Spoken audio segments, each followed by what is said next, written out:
যে জাতি তার বীর সন্তানদের মনে রাখে না, সেই জাতি কখনো তার সাফল্যের চূড়ায় আরোহণ করতে পারে না। আমরা যদি আমাদের জাতীয় বীরদেরকে ভুলে যাই, আগামীতে যখন আবার এরকম স্বৈর শাসন চেপে বসবে, তখন জীবন দেওয়ার জন্য আনাস, মুগ্ধ, আরেকজন জুনায়েদ, এদের মতো যারা আছেন তারা কিন্তু জীবন দিতে এগিয়ে আসবে না। মনে রাখতে হবে, জীবন দেওয়ার জন্য এই জাতির শ্রেষ্ঠ সন্তানদেরকে আমরা উপস্থাপন করেছিলাম। যারা জীবন দিয়েছেন 1400 শহীদ, তারা এই জাতির সবচাইতে মূল্যবান সন্তান ছিল, মূল্যবান উপহার ছিল, সেটা আমরা জাতির কল্যাণে কোরবানি দিয়েছি।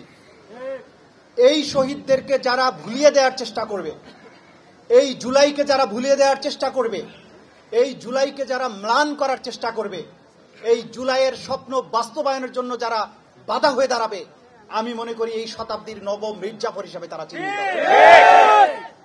জুলাইয়ের এই স্বপ্ন কোনো দিন ব্যর্থ হতে দেয়া যাবে না। এই সুযোগ শতাব্দীতে একবার আসে। এই অন্ধকার সময়ে রাজনীতিবিদরা ব্যর্থ হয়েছিল, বাংলাদেশের সকল রাজনৈতিক কৌশল ব্যর্থ হয়েছিল।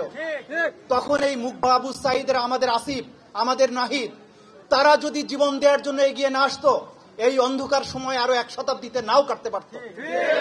সুতরাং এই শহীদদেরকে আমরা চিরদিন মনে রাখবো। এই শহীদেরা আমাদের জাতির সর্বোত্তম সম্পদ।